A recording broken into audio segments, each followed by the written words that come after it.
Don't tell Min-seok the baby may not be his. Kang Min-seok stopped beside the elevator so abruptly that the security officer walking behind him nearly collided with his shoulder, but he barely noticed because his wife's voice was still coming through the phone he had assumed was disconnected. 6 minutes earlier, the call had been ordinary. Move a dinner reservation. Send the Busan acquisition contracts to outside counsel.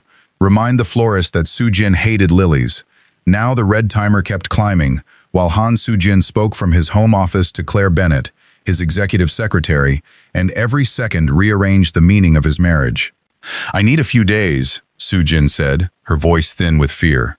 "The test is already scheduled, and if the child is Min-seok's, I can tell him after I know what I am actually asking him to survive," Claire answered without raising her voice. "You're asking him to survive the truth, after you've decided which version of it he deserves." Min-seok stared through the glass wall of the Chicago Tower toward the lake, where a gray afternoon had swallowed the horizon. He could have spoken, could have ended the conversation with one sentence and forced both women into the open, yet something stopped him when Soo-jin whispered, "You don't understand what he becomes when he thinks someone has betrayed him." Claire was quiet long enough that Min-seok felt the insult before she replied, "I understand what people expect him to become, and I understand why you're afraid. But fear doesn't get to make another person's choices for them." Min-seok's hand tightened around the phone, because Claire had worked beside him for 3 years and had seen enough of his temper to know the difference between reputation and reality. She was also 29 weeks pregnant, visibly tired, yet still unwilling to treat him as either monster or king. Soo-jin exhaled shakily. "I'm 15 weeks pregnant, and the timing overlaps by days, not months. The non-invasive paternity test is tomorrow morning, and I wanted one answer before I destroyed everything." Min-seok felt his pulse change, not because the date surprised him, but because the next question arrived before he had recovered from the first. Claire asked whether the other possible father knew, and Soo-jin said no. Then Claire asked who he was. Silence spread through the call with such weight that Min-seok found himself looking at the closed elevator doors as if they might open onto another life. When Soo-jin finally spoke, she said, "Someone Min-seok trusts enough to leave alone in a room with his company." The sentence struck harder than the possibility of another man, because Min-seok had built his adult life around knowing exactly where danger stood and what it would cost. His father had taught him that hesitation invited disloyalty, and the older Korean family network behind Kang Logistics had survived for decades by making examples faster than competitors could make plans. Min-seok had spent years modernizing the company, separating legitimate business from inherited obligations. Yet the instinct to control uncertainty still lived beneath every tailored suit and boardroom promise. His thumb moved toward the speaker icon, ready to interrupt, when Claire said, "If you tell him only after the result, you aren't protecting him from uncertainty. You're protecting yourself from his right to react before you know whether the consequences are convenient." Min-seok lowered his thumb. He muted the phone instead, canceled his waterfront meeting by text, and told his driver to take him home, while Soo-jin continued speaking because she believed he was gone. The decision to listen felt dishonorable, and he knew it, but he also knew that charging into the conversation would let anger choose the shape of the truth before he understood what had happened. On the ride home, he learned only one more thing. The encounter had happened once, roughly 13 weeks earlier, after Min-seok's anniversary trip to Seoul had been canceled at the last minute. Soo-jin refused to name the man again, and Claire refused to help her build a story around guilt, loneliness, or fear. By the time the call finally ended, Min-seok had a marriage in question, a child whose paternity was uncertain, and a betrayal tied to a night he remembered differently. That same night, a critical Busan acquisition forecast had been revised inside his company. The coincidence lodged in his mind before the car reached Lakeshore Drive, and for the first time that afternoon, his fear became larger than jealousy. He remembered receiving the revised Busan model shortly after midnight, remembered approving the next phase because his chief financial officer had vouched for the assumptions, and remembered being irritated enough by his canceled Seoul flight that he had not examined the numbers himself. The company had discovered a $12 million revenue gap only that morning, which was why Min-seok had been headed to the meeting when the forgotten call trapped him between two crises. He told himself the timing could mean nothing, then hated how quickly his mind tried to make it mean everything. When the sedan turned toward his home, he made himself one promise he did not yet know how to keep.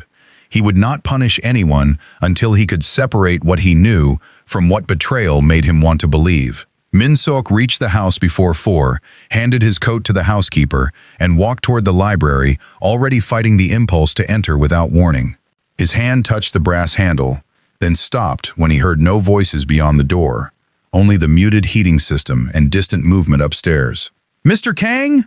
Claire called from behind him, and when he turned, she understood immediately why he was home. Her eyes went to his phone, then back to his face. "How much did you hear?" she asked. "Enough," he said, and the single word made her shoulders sink with exhausted recognition. Claire led him into the morning room to keep the confrontation private, and Min-seok remained near the window while she sat carefully. "Did you know before today?" he asked, and she looked at him long enough to make the accusation sound as ugly as it was. "No, and if 3 years beside you mean anything, don't make me the easiest suspect because I'm nearby." Min-seok felt anger flare, then recognized the relief of having somewhere to place it. He apologized without decoration, which surprised her. Claire accepted the apology with a nod, then gave him the only facts she had. Soo-jin had scheduled a blood-based prenatal paternity test. The dates overlapped narrowly, and the other man had not been named until that afternoon. The library door opened before Min-seok could ask more, and Soo-jin stepped into the hallway holding a trembling glass of water. She saw his face, then Claire's, then the phone, and the color left her cheeks. "You heard us," she said, not as a question. Min-seok wanted to demand the name immediately, wanted the entire truth before fear could hide it, but the muted call stopped him. "I heard enough to know tomorrow is too late," he said. Soo-jin closed her eyes briefly, then asked Claire to leave them alone. At the door, Claire looked at Soo-jin and said only, "Start with the part that costs you the most to admit." The name was Lee Joon-ho, Kang Logistics' chief financial officer for nearly 7 years, the executive who had negotiated beside him across 3 continents and spoken at his wedding. Min-seok sat, because standing made him feel too ready to act. Soo-jin told him it happened once, 13 weeks earlier, on the night his Seoul trip had been canceled, after months when their marriage had become security briefings, rescheduled dinners, and conversations about risk. She did not call loneliness an excuse, and when Min-seok asked whether she loved Joon-ho, she said no. "Then why?" he asked. Soo-jin looked down at the untouched water. "Because he asked me what I wanted, and for one night I let feelings seen matter more than loyalty." The answer wounded him because it did not absolve her, and he found himself searching for a cleaner villain than the woman sitting across from him. Soo-jin admitted that Joon-ho had known Min-seok was supposed to be overseas, although she claimed she did not know how he learned the schedule. She had ended contact the next morning, had not told Joon-ho about the pregnancy, and had spent weeks postponing the uncertainty until the test. Min-seok asked whether she expected him to believe the affair had happened only once. "No," she said. "I expect you to decide what you believe after you have enough facts, not because I'm asking for trust I already damaged." For the first time that day, he saw how frightened she was without mistaking it for innocence. Then Min-seok made the mistake he would later wish he could take back. Before leaving the library, he ordered corporate security to suspend Joon-ho's executive badge, telling himself a senior officer connected to a financial discrepancy required temporary containment. Soo-jin saw him type and asked what he had done. "Protected the company," he replied, but the phrase sounded too much like control disguised as care. Minutes later, Claire returned from the hallway with her phone in hand. "Joon-ho's assistant is asking why security just locked him out of the executive floor," she said, and Min-seok realized he had imposed a consequence before conducting an interview. He called security and reversed the order, but reversal did not erase the fact that 4 people had already seen it. Claire did not lecture him, which made the silence worse, and Soo-jin did not look triumphant because she understood what the error had cost him. Min-seok sat at the library desk and wrote 3 headings on a legal pad: facts, assumptions, actions already taken. Under the 3rd heading, he wrote Joon-ho access suspended, then drew a line through it without pretending the line erased the decision. Soo-jin watched him for a moment before saying the clinic appointment was at 10 the next morning. "Do you want me there?" he asked. She hesitated, then answered, "I don't know." and Min-seok discovered that uncertainty was hardest to respect when it belonged to him. At 8 the next morning, Min-seok was already in the kitchen with cold coffee, and the legal pad from the night before divided into cleaner columns. Under facts, he wrote Soo-jin's 15-week pregnancy, the encounter 13 weeks earlier, Joon-ho's knowledge of the canceled Seoul trip, and the forecast revised that night. Under assumptions, he wrote affair continued, Joon-ho misused company access, forecast manipulated, Claire knew more. The final column was actions, beginning with his mistake, suspended access before review. On paper, the decision looked smaller and more dangerous. The badge incident showed him that quiet decisions could still be acts of anger. Claire arrived for the charity files and found him staring at the page. She glanced at the headings, then asked whether he wanted an opinion or merely a witness. An opinion, Min-seok said. Claire pointed to the line about the forecast and asked when the company had first identified the $12 million gap. He told her the discrepancy surfaced yesterday morning, before the forgotten call, after 2 major customers signaled reductions that were not reflected in the acquisition model. Claire's expression sharpened because she had handled Min-seok's calendar during the same period. Joon-ho asked for limited access to your travel schedule around then, she said. Min-seok looked up immediately. Why didn't you tell me yesterday? Claire answered. Because yesterday, it was a strange memory attached to an affair. Today, it may be relevant to a business review. Soo-jin entered wearing a long gray coat and carrying her purse, and Min-seok asked the question he had rehearsed. Do you want me at the clinic? She hesitated long enough for him to know the answer before she spoke. I want Claire there. The rejection landed hard, yet he asked why.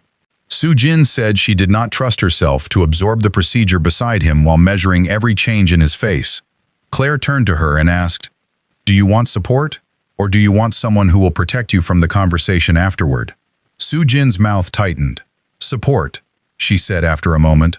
Min-seok requested only that the laboratory send the result directly to both spouses at the same time, and Soo-jin accepted without argument. After they left, Min-seok received a call from Joon-ho. He wanted to ignore it, but the badge suspension had already warned Joon-ho something was wrong. Joon-ho asked first about the Busan numbers, saying weak accounts had been carried forward under assumptions he personally approved. Then his tone changed. Was my badge blocked last night? Min-seok stared at the legal pad. He could have blamed security, but the lie would have been cowardice. I ordered it, then reversed it, he said. Silence followed. Why? Joon-ho asked. Min-seok replied, Because I acted before I had enough facts, and that is all I'm discussing with you until counsel reviews the acquisition. The call ended without naming the affair, yet Min-seok heard fear beneath Joon-ho's professionalism. He contacted outside counsel and ordered a standard independent review of the Busan model, limiting the scope to business records, access logs, corporate communications, and approvals. He specifically prohibited anyone from searching personal devices or private accounts without a legal basis. An hour later, counsel called with the first useful detail. The forecast revision had been made from Joon-ho's credentials at 11:43 p.m., on the same date as Min-seok's canceled Seoul flight. The customer notes did not support the optimistic assumption. It was enough to justify questions, not enough to justify a conclusion. Claire and Soo-jin returned shortly after 2, both subdued. The blood draw had been simple, and Min-seok's sample was scheduled that afternoon. Results would take 3 business days. Soo-jin started upstairs, then stopped and said, There's something I need to do before those 3 days become another excuse.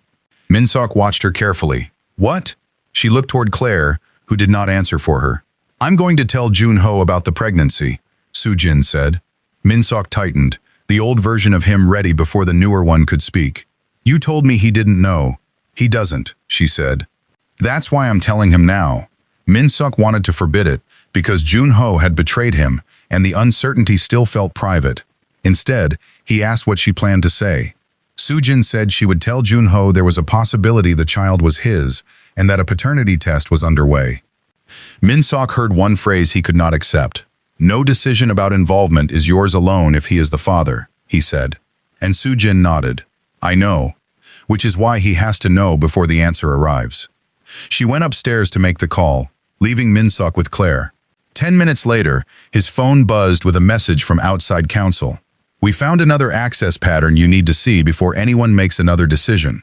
The access pattern was not dramatic enough to satisfy anger, which made it useful. Outside counsel found that Joon-ho had opened Min-seok's travel calendar 6 times around the affair, though only 2 occurred outside normal planning. One of those views happened the afternoon before the encounter with Soo-jin, and the second came 3 days later, after Min-seok returned to his regular schedule. The records did not show why Joon-ho looked, only that he had used legitimate access for an unidentified purpose. Min-seok stared at the report, while Claire stood across from his desk, waiting for him to make a verdict. "He was checking whether I was gone," Min-seok said. Claire answered, "That is a strong possibility, but if you call it a fact now, you'll stop asking the question that can actually prove it." Before Min-seok could reply, Soo-jin came downstairs and said she had spoken to Joon-ho. She looked shaken, though not in the way Min-seok feared. There was only the fatigue of reopening something she had wanted buried. Joon-ho had gone silent when she told him about the pregnancy, then asked whether Min-seok knew and said he would accept responsibility if the child was his. Soo-jin admitted that she had also told Joon-ho not to contact Min-seok until the test result arrived. "You don't get to arrange my conversations with him," Min-seok said. Soo-jin nodded instead of defending herself. "You're right, and I realized it immediately, so I called him back and withdrew it." The correction did not erase her instinct, and the symmetry unsettled them both.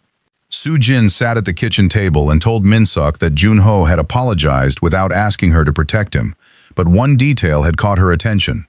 He said he had known Min-seok's Seoul trip was canceled before Soo-jin invited him to the house because he had seen the updated corporate calendar that afternoon.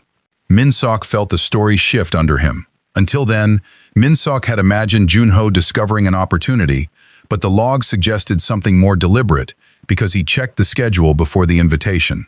"Did he tell you why?" Min-seok asked. Soo-jin shook her head. "He said that question belongs in the conversation he owes you." Outside counsel delivered preliminary Busan findings that evening, complicating the betrayal.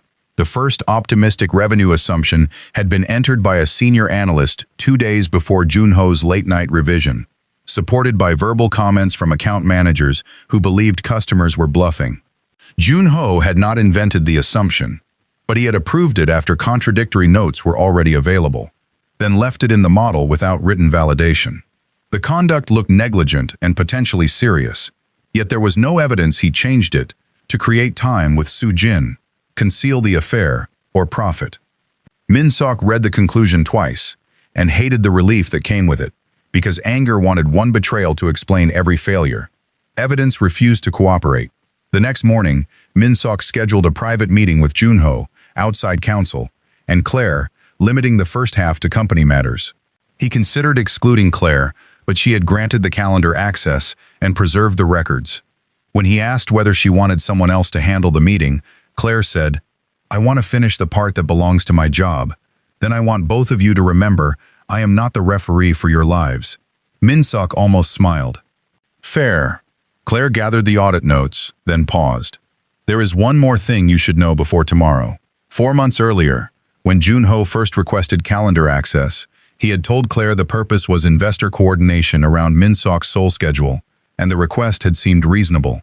2 weeks later, Joon-ho had asked whether personal changes appeared instantly or only after Min-seok's office confirmed them. Claire had answered automatically at the time, thinking he was worried about scheduling conflicts. Now the question looked different. Min-seok felt his stomach tighten, but he did not need Claire to warn him against certainty because the distinction had become painful enough to remember. "Preserve that email," he said. Nothing else. He could feel suspicion demanding speed, but this time he deliberately refused to feed it. That night, Min-seok slept in the guest suite for the first time since his marriage began, because sharing a bedroom made every silence feel like a decision neither was ready to make. Near midnight, his phone lit with a message from Joon-ho requesting the personal part of tomorrow's meeting without lawyers. Min-seok read it, then typed yes. A second message arrived almost immediately. "There is something I need to admit about your calendar, and it is worse than the affair being accidental." Min-seok stared at the screen until the words felt like a door he had no choice but to open. Joon-ho arrived at 9, wearing his usual charcoal suit, but his careful neutrality had disappeared. Outside counsel reviewed the Busan model first, walking through unsupported assumptions, the late-night approval, and unresolved customer information. Joon-ho did not blame his analysts. He admitted wanting the package finished, accepting optimistic guidance because it was convenient, and failing to reopen the model when better information arrived. Was the forecast deliberately inflated? Counsel asked. No, Joon-ho said. Was any company decision altered to create an opportunity for personal contact with Mrs. Kang? He looked at Min-seok before answering. No. The business portion ended with Joon-ho placed on paid administrative leave, while the independent review continued, because the negligence required distance, but did not yet justify termination. Claire closed her notebook. My part is finished, she said, then looked at both men. Whatever happens next, neither of you gets to turn me into the person who decides which version of you is right. She left with counsel, taking the company records. Joon-ho waited until the door closed, then said, I used your calendar to know when you would be away. Min-seok had expected the admission, yet hearing it changed suspicion into intention. How long before that night did you decide? He asked. Joon-ho rubbed his hands once, a habit Min-seok knew from difficult negotiations. He said there had been no plan at first, only resentment he had allowed himself to rehearse until it became permission. Min-seok trusted his work and relied on him, but rarely welcomed disagreement he could not manage. Soo-jin had complained similarly, and Joon-ho began enjoying being the person who supposedly understood her.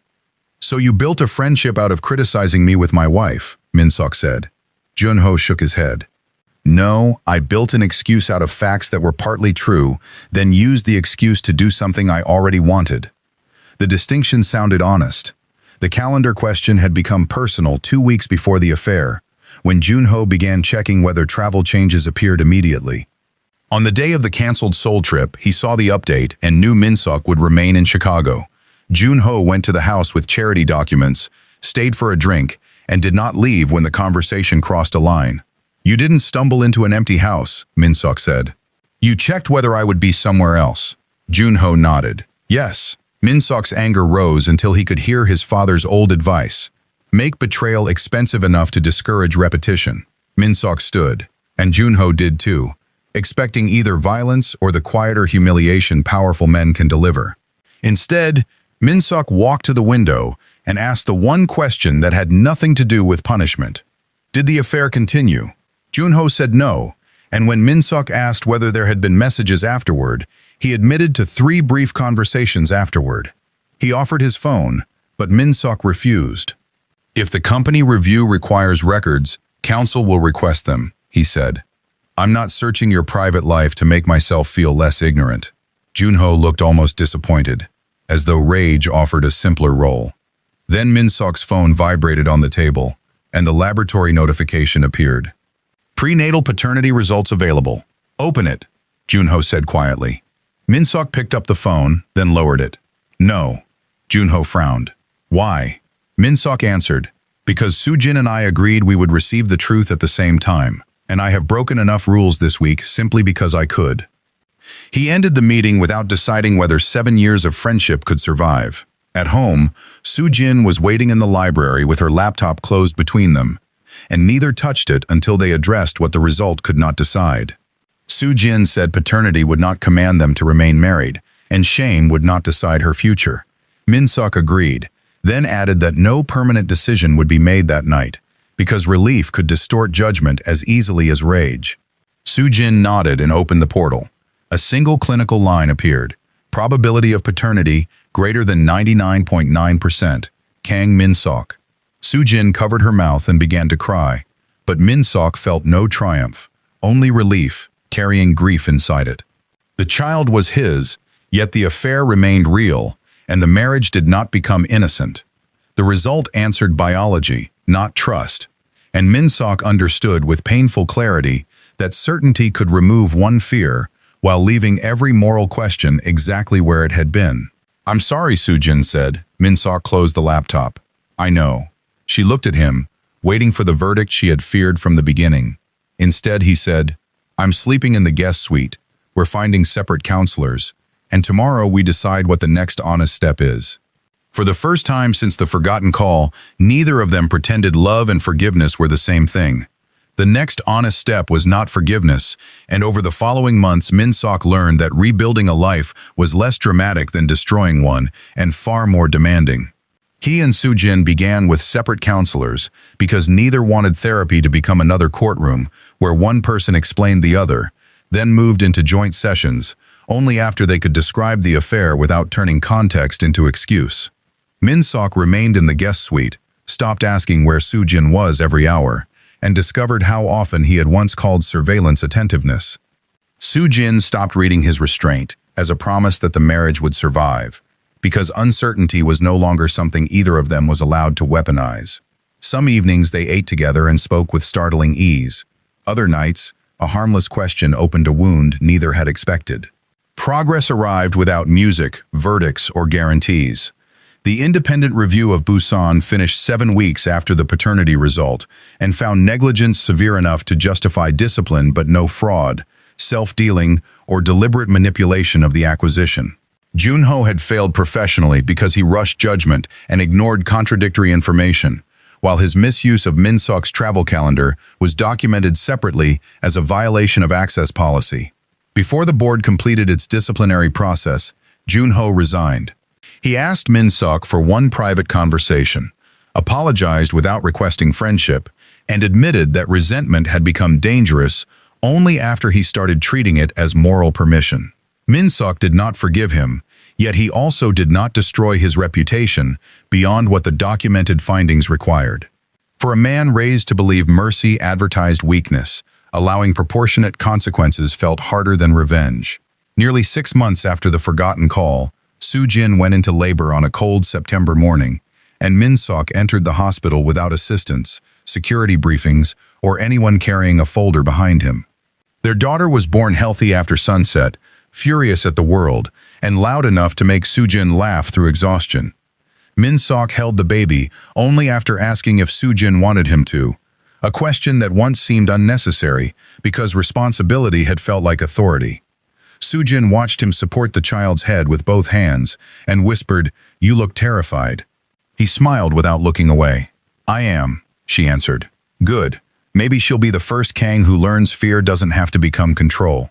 Claire visited the next afternoon with her own 3-month-old son asleep against her chest, and a gift bag she described as unnecessarily expensive. Motherhood had not softened her appetite for inconvenient observations, and within 10 minutes, she was criticizing Min-seok for answering an email beside a newborn. Soo-jin laughed. Min-seok put the phone away, and Claire looked pleased enough to be unbearable. When she stepped into the hallway to take a call, Soo-jin asked the question they had avoided during the final weeks of pregnancy. "Do you still want this marriage?" Min-seok took time before answering, because speed no longer impressed either of them. "I want the marriage we might build now," he said. "I don't want the one we had back." Soo-jin looked toward their daughter, then told him she wanted the same thing, though wanting it did not mean trust had returned, or that another betrayal could be negotiated away. They agreed to continue counseling, remain in separate rooms when they went home, and make no performance of reconciliation for family, employees, or photographs. The happiness available to them was quieter than reunion and more demanding than romance, but it was real, because neither person had to pretend certainty. Before Claire left the hospital, she took one picture of them beside the bassinet. Min-seok stood close to Soo-jin without reaching automatically for her hand, and a moment later, she chose to take his. When Min-seok returned to Kang Logistics after parental leave, new governance rules were waiting for final approval. Personal and corporate calendars were separated, executive access required written purpose, major forecasts needed independent verification, and disciplinary actions involving senior leadership required review outside the executive's direct chain of command. Claire read the policy at his desk and raised an eyebrow. "You finally discovered governance." Min-seok looked up. "Apparently humiliation is educational." She smiled. "Only when the student survives being corrected. The changes could not repair his marriage, erase Joon-ho's choices, or transform leadership into virtue, but they ensured that one person's fear would have fewer ways to become institutional power." That evening, Min-seok went home before dinner and found Soo-jin beneath the maple tree behind the house, their daughter asleep against her shoulder. He started to tell her that his mother expected them at a family dinner on Sunday, then caught the command forming inside the sentence and changed it. My mother invited us Sunday, he said. Do you want to go? Soo-jin noticed the correction and smiled, not because the question proved he had changed, but because change had finally become something small enough to practice. Not this Sunday, she said. Min-seok nodded, took the diaper bag when she offered it, and walked beside her toward the house, without needing to know exactly where the marriage would end. The forgotten call had not taught him how to trust people who never failed. It had taught him that love, leadership, and dignity all depended on what he chose when people did.